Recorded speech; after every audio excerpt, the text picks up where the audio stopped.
Et nous enchaînons à présent avec Enjeu Patrimoine, un enjeu patrimoine consacré au sujet des rétrocessions pour les conseils en investissement financier, un modèle qui existe en France mais qui pourrait être remis en cause par des discussions au niveau de la Commission européenne et notamment par une consultation publique, la Retail Investment Strategy.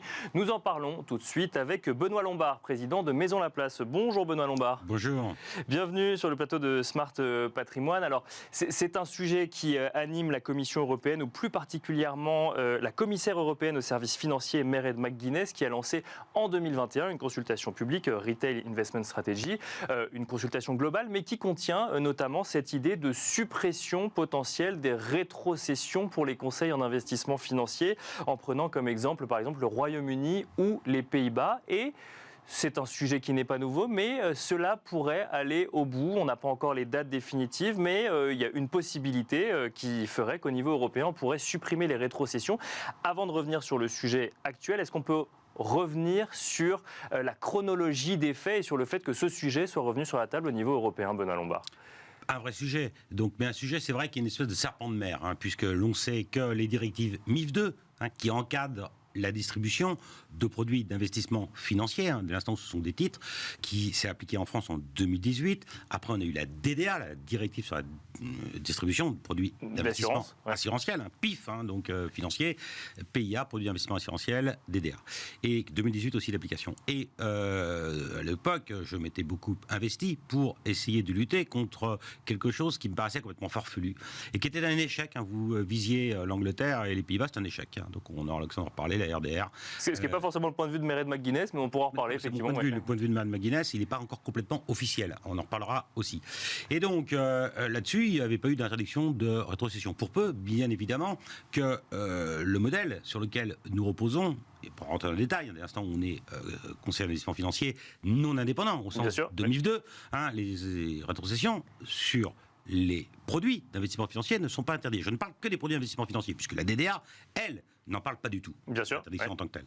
Donc, dès l'instant où ça s'est appliqué en France, on pouvait se déclarer non indépendant au sens de MIF 2. Et puis, pour peu que, et ça, c'était notre fer de bataille, c'est toujours le fer de bataille de l'ensemble, on va dire, des associations qui représentent les intérêts des conseillers d'investissement financier, mais non seulement des CIF, mais aussi des épargnants, c'est que, dès l'instant, on est transparent, où il n'y a pas de conflit d'intérêts, où c'est encadré, où c'est disclosé, comme on dit, sans avoir ce néologisme anglo-saxon. Il n'y a pas d'interdiction.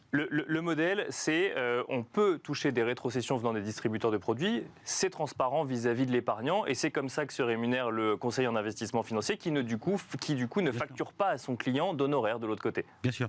Alors, règlement général de l'AMF, l'article 325.6, nous le dit, dès l'instant où le CIF, qu'il soit du reste indépendant ou non indépendant, doit avoir un caractère à l'égard de son épargnant, à l'égard de son client, clair, honnête, loyal. Et donc, on s'inscrit bien évidemment dans ce contexte-là. Donc, on est à la fois transparent, on dit ce que nous gagnons, on est à la fois, on disclose, on lui dit combien on gagne, on lui dit quel est notre mode de rémunération, on lui dit combien on gagne. On peut avoir un système hybride en France, commission versée sur des rétrocessions, mais aussi des honoraires.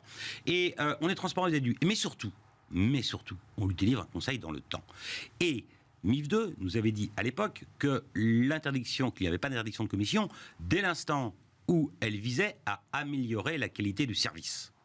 La DDA, quant à elle, ne parlait pas d'interdiction, et elle dit les commissions sont autorisées dès l'instant où elles ne nuisent pas aux intérêts du preneur d'assurance. Alors, c'est deux notions différentes. Quand même. Ça, c'est 2018. Si on va en 2021, cette Retail Investment Strategy, cette consultation publique... On va peut-être s'arrêter en 2018, parce que ça fonctionne.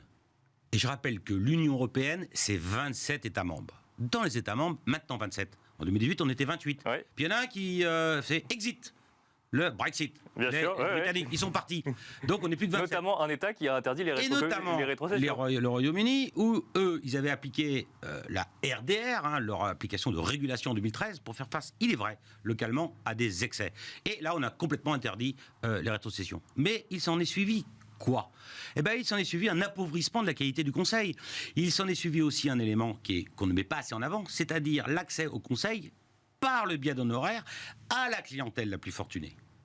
Et donc, un rétrécissement, comme peau de chagrin, j'allais dire, du conseil destiné à des épargnants qui étaient qui se laissaient aller, j'allais dire, acheter des produits sans aucun conseil. Or, je rappelle qu'en France, il y a un point fondamental, c'est qu'il n'y a pas de vente de produits d'investissement financier ou assurantiel sans conseil. Cette position est une vieille position qui a été soutenue par la France, ce qui n'est pas le cas dans tous les États membres de l'Union européenne. Donc on disait qu'on était 28.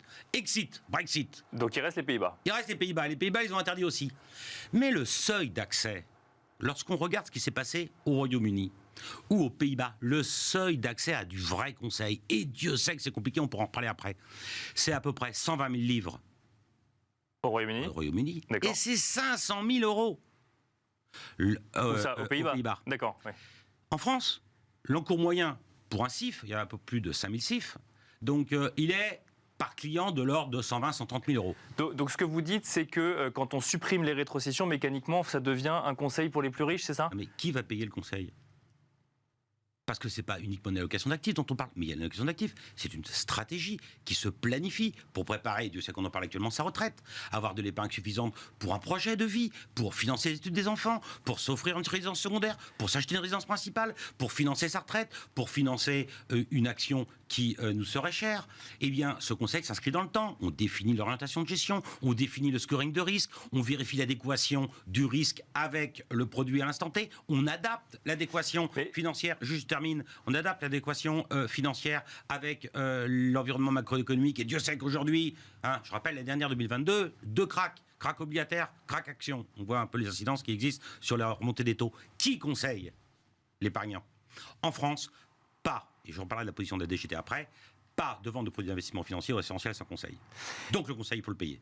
Mairead McGuinness s'est exprimé récemment et estime que les coûts des produits financiers ont chuté au Royaume-Uni et aux Pays-Bas, puisque justement ce système de rétrocession fait que les coûts sont plus élevés quand on rémunère finalement le conseiller en investissement financier de cette façon-là, et que c'est porté indirectement sur l'épargnant. Je vous crois, mais ce n'est pas ce que dit une étude de KPMG, et j'ai repris les chiffres.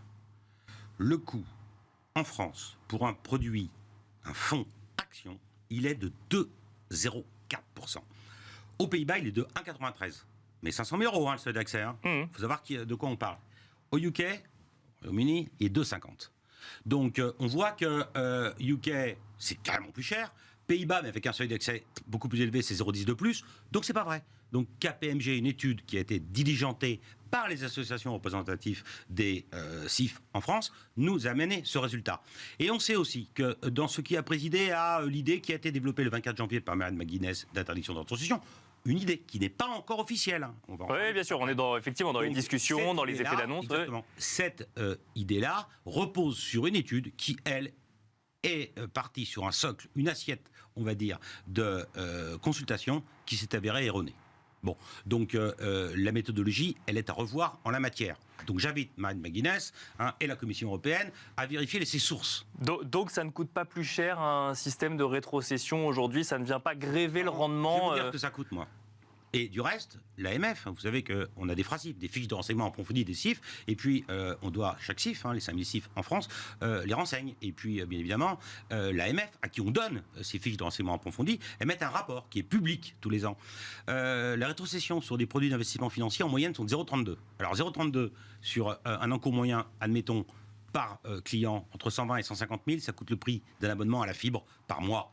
Est-ce que pour le prix d'un abonnement à la fibre par mois, on est capable de se priver d'un conseil qualitatif? Les conseillers en investissement financier en France, ils sont multidiplômés, ils ont tous des bacs plus 5, des M2. Moi, de mon temps, c'était des 2 SS.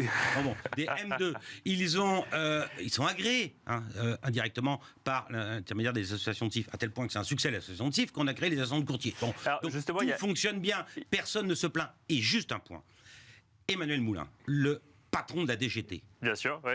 Il s'est prononcé. Et qu'est-ce qu'il a dit, Emmanuel Moulin? Merci à la DGT, mais c'est pas étonnant, puisqu'ils nous connaissent bien. Il a dit que je suis opposé, le 4 février 2023, je suis opposé à toute proposition visant l'interdiction de rétrocession. Bon. Voilà. Autre argument qui ressort de cette Retail Investment Strategy, c'est l'idée que sur un modèle de rétrocession, le conseiller d'investissement financier ne proposerait que les produits qui sont le plus rentables pour lui. Mais ça, c'est un argument que... La personne qui ferait cela serait la plus stupide et idiote qu'elle soit. Et je vous explique pourquoi. Si vous vendez le produit qui est le plus margé, est-ce pour autant le meilleur? Par hypothèse, non. C'est la question. Donc, ça va induire deux effets. Le premier effet, c'est qu'on va avoir un épargnant qui va être insatisfait parce que les performances ne sont pas bonnes. Deuxième effet, c'est que les rétrocessions qui sont sur une assiette, donc puisqu'on a un produit qui ne fonctionne pas, l'assiette sur laquelle sont basées les rétrocessions va descendre. Un épargnant insatisfait, une assiette sur laquelle sont basées les commissions futures, mauvaise. Qui y gagne?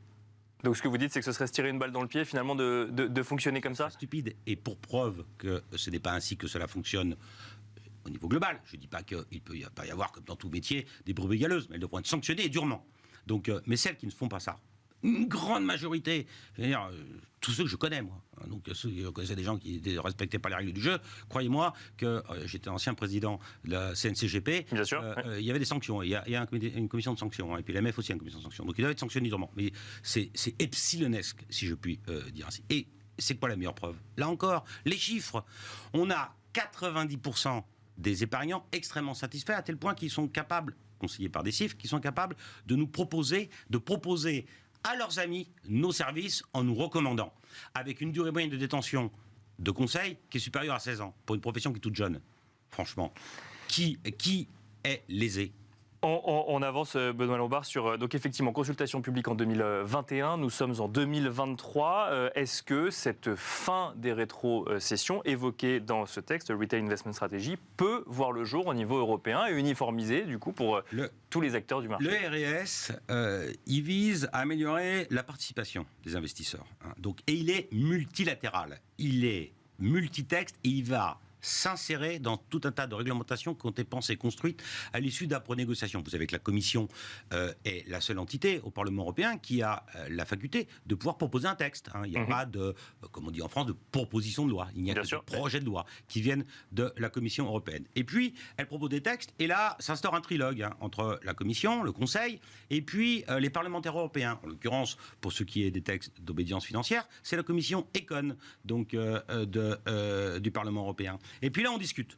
Et là, on a discuté pour DDA. Là, on a un texte transversal qui doit être proposé assez rapidement, puisque, effectivement, si Marianne McGuinness s'est prononcée a priori en faveur de l'interdiction des rétrocessions, contre les rétrocessions, si on veut, donc, mais sa position officielle, définitive de la Commission, elle devrait arriver le 5 avril. Peut-être même ultérieurement, il y a quelques sujets. Il y a des discussions là-dessus, mais pour l'instant, c'est le 5 avril. Oui. Pour l'instant, on a encore le 5 avril comme date ultime. Puis après, on va rentrer dans le cadre du trilogue. On va discuter. À nous de travailler avec les parlementaires européens, à nous de convaincre les parlementaires européens, à nous de convaincre les parlementaires français, et je remercierai les membres de la commission Econ français, du Parlement européen, qui sont tous derrière nous, à l'instar de la DGT, mais à l'instar aussi, indépendamment de la Direction générale du Trésor, des bras armés que sont l'ACPR et l'AMF, donc qui ne voient pas où est la difficulté, puisque la nouvelle présidente de l'AMF a estimé que ce n'était pas non plus un sujet aujourd'hui. Donc, arrivons en discussion. Et puis arrivons en discussion jusqu'à quand? Qu'est-ce qui se passe en 2024? Marianne McGuinness exit. Elle devrait partir comme commissaire européen. Il y a un renouvellement des parlementaires européens. Donc, il y a un renouvellement de la Commission. Et il n'y aura pas de vote avant, vous pensez? On fera tout pour essayer, à supposer que cette position saugrenue soit retenue, donc on fera tout pour éviter qu'avant 2024, avant le renouvellement de la Commission, avant le renouvellement du Parlement européen, ce texte stupide s'applique. Qui n'a pas les faveurs de la France, qui n'a pas les faveurs de l'ensemble de l'Allemagne, qui n'a pas les faveurs, aussi un élément quand même fort dans la construction européenne, la France et l'Allemagne sont contre.